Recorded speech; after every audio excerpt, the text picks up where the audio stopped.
Hi everyone, welcome back to our channel. In this video, I will talk about energizers and how we can use them in English classes.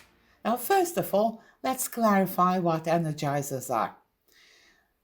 Energizers are classroom-based physical activities that integrate physical aspect of the activity with the academic one. These are usually short activities, about 5 to 7 minutes, and classroom teachers can use them in the classroom atmosphere. However, it may get a little bit noisy and you need to be ready for that. Energizers are also excellent to bring life to the class that feels a bit down, maybe after a hard exam or bad news or a boring class, etc. Now, when you walk into the classroom and you see that everyone is sulking with these negative attitudes to the class, I don't think that it's a good idea to start teaching anything, because learners will not learn because of their mental situation. Storytelling, drama, dramatization, singing, dancing, games, physical games can all be used as energizers by nature. I will give some examples and remember that these are just suggestions and you can come up with hundreds of activities like this using your creativity, or Google them and find more energizers. The first one is called Wiggles. Okay, now you don't need any preparation for that. You just need to ask your students to stand up at their desks and start wiggling their fingers. Wiggle, wiggle, wiggle, wiggle, wiggle. And then ask them to wiggle their fingers and wrists. And then fingers, wrists, and arms. See how the body is moving. This is the physical aspect of it. And then maybe you can say, wiggle your fingers, wrists, arms, and shoulders. And then you may add even hips. Wiggle your fingers, wrists, arms, and shoulders, and your hips. The whole body is moving right now. And when you can even add their head, legs, everything. And then when you feel that they have a positive mood, you can just say, stop, and ask them to sit down. Well, of course, there will be some chit-chat after this activity, some laughing. Let it be. There's no danger in that. But at least your students are now happy, laughing, smiling, and positive. Maybe it's now the right time to start teaching something. Another suggestion, another activity is something that I have already used in other videos. It's known as if. Again, you don't need any equipment or any preparation. You just need a set of instructions for your students. It's always a better idea to have them written in your hand, because you may not think of a very creative one when you're dealing with your students. Okay, so what you say is, again, stand up and you start giving the instructions. You say, for example, jog in your place as if a big scary bear is chasing you. So students will start jogging in their place, not moving anywhere. Maybe every now and then they can look back to see whether the bear is catching up, adding more fun. Maybe you can say, okay, stop. Walk, forwards as if you're walking through chocolate pudding, which is not easy, believe me, to do. So they will go like some effort, some drama, You can say march in place and play the drums as if you're in a marching band. You can even add some music to that, or they can. You can also say paint as if you have brushes in both of your hands. Move your feet on the floor as if you're skating, ice skating maybe. Now, as you can see, they're all doing this in their place. They're not moving anywhere. They are acting as if they are moving. Because if you're especially in a crowded class, and if everyone starts moving, then there will be a lot of chaos. And we won't want that. Another instruction is shake your body as if you're a wet dog. This is really fun. You may think that these are good activities for children, but believe me, regardless of age, learners enjoy these activities. Maybe with adult learners, you can come up with a little bit more sophisticated activities like type as if you need to finish your report on your laptop in the next 2 minutes. Fast typing. The important thing is the physical activity. Physical activity brings happiness. Believe me, it does. Another energizer is in the jungle. It is called in the jungle. Now you prepare names of various wild animals. You tell your students to mimic that wild animal when you shout out the name, of course. Act like one. Okay? They can make the sound of the animal, and they can move their body. Okay? So you may begin, for example, with monkey. So what they're going to do is like, woo, funny, I know. It may be a good idea to do 1 or 2 with your students just to show that these are not things that you should feel ashamed of. This is fun. This is kind of a emotional preparation for learning, okay? And then you may say, kangaroo. When they hear the next wild animal, they should stop mimicking the first one, move on to the kangaroo, okay? And then you can say eagle, a bear. Come up with some wild animals. Of course, make sure that your learners are familiar with these wild animals. At least they know the vocabulary, the names of these wild animals. We don't want them to feel confused, okay? Another suggestion that I have is what animal? The name of the game is what animal? Now, you prepare some, again, names of wild animals and write the names on Post-its, okay? Ask your students to work in small groups, and each student gets a Post-it on their forehead. They cannot see what they have, but the group members can, as you can see in the picture over here, okay? Now, the group friends will help by mimicking, making the sounds, okay, dramatizing the behavior of the animal to help their friend to guess what the animal is.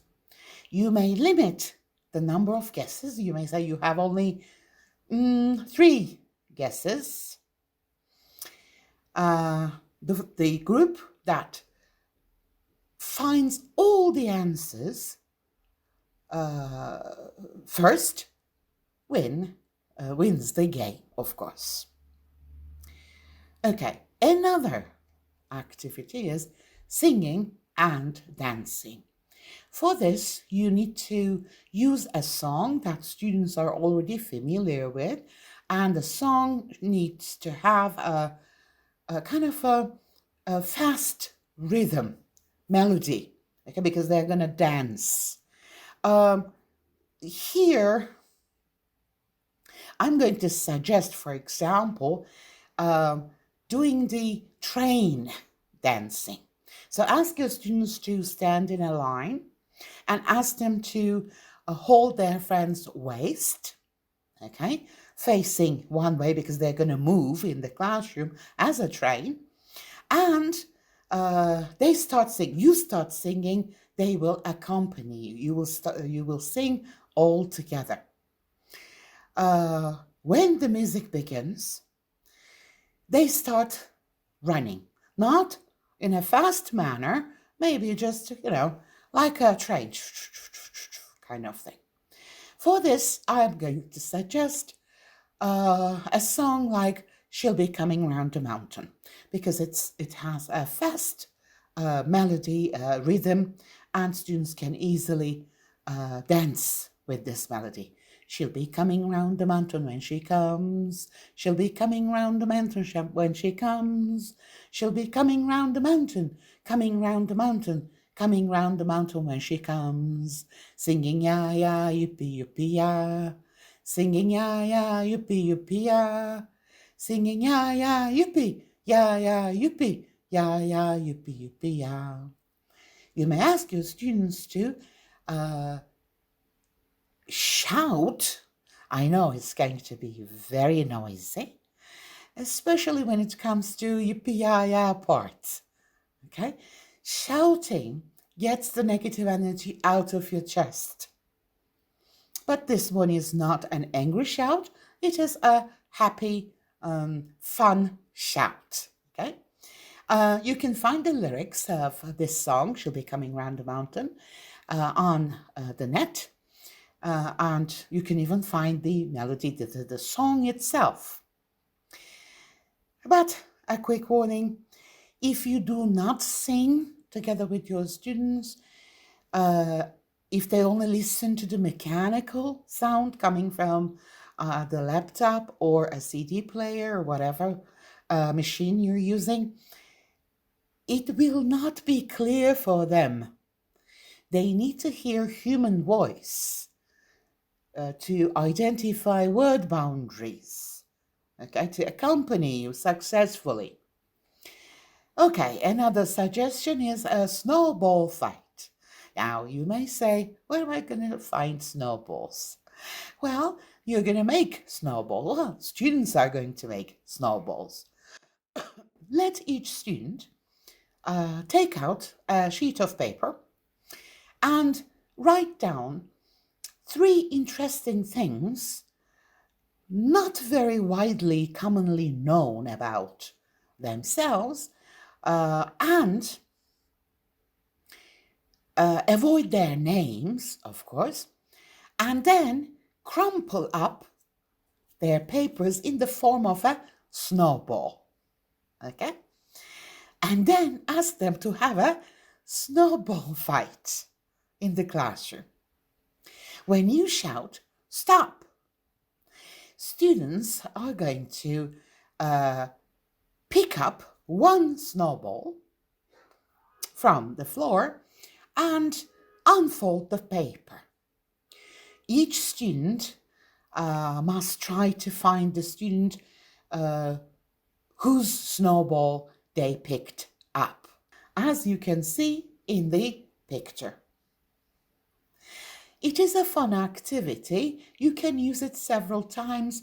Every time you can change what they write in the snowball. You can ask them to write questions. So the student who gets the snowball will answer those questions. Or you may ask them to put down 5 words in the snowball. Student who picks up the snowball should make a short story or a short paragraph using those 5 words. So there are certain versions of this game. It all depends on what they write in the snowball. Okay, the next suggestion that I have has 2 versions. Let me first tell about the first version. It is called green light, red light. One student will be it. Okay, this student stands in front of the board. All the others stand along a starting line that you determine, of course, facing the board, facing their friend. It, the student who is it, turns their back to their friends and says, green light. Everyone will move forwards to the board, towards the board until it says red light and turns quickly. If the other students are still moving, or if it catches anyone who moves, that person goes back to the starting line. Okay, so the first person that can reach the board and it wins the game. Another version, I think you're familiar with it in Turkish as well. It is, what's the time, Mr. Wolf? Again, one student is chosen to be it, and this student becomes Mr. Wolf. Well, if you don't want to be sexist, you can say the wolf. Do not use Mr., Mrs., anything like that. Say just the wolf, okay? So again, the wolf stands in front of the board. That is going to be their den. And all the other students stand along a line facing the wolf and the den. When the wolf turns their back, the other students ask, what's the time, the wolf? Wolf says a random number. Can go like, it's 5 o'clock. The students are expected to take 5 steps towards the wolf and the den. When the wolf turns, they quickly examine the students. If they're too close, they notice that student, okay? That student may become the target. The next time that the wolf turns back and the students say, what's the time, the wolf? The wolf may decide to say, it's dinner time, and attack the student standing close to the wolf. All the others try to run away, of course. If the wolf catches one, that person who gets caught becomes the wolf. Okay, I have warned you, these are going to be noisy activities. So if you have a maybe nice schoolyard, you may want to use some of them outside. If you have a gym that you can use, you can take your students to the gym, or you can use the activities that I used at the beginning of the video, where students do not actually move, but act as if. They are less noisy. so there won't be too much disturbance, hopefully. Well, that's all for this video. Thank you very much for watching. In the next video, I will talk about the coolers. Please don't forget to like this video and subscribe to our channel for more videos. Wish you all the best. Bye.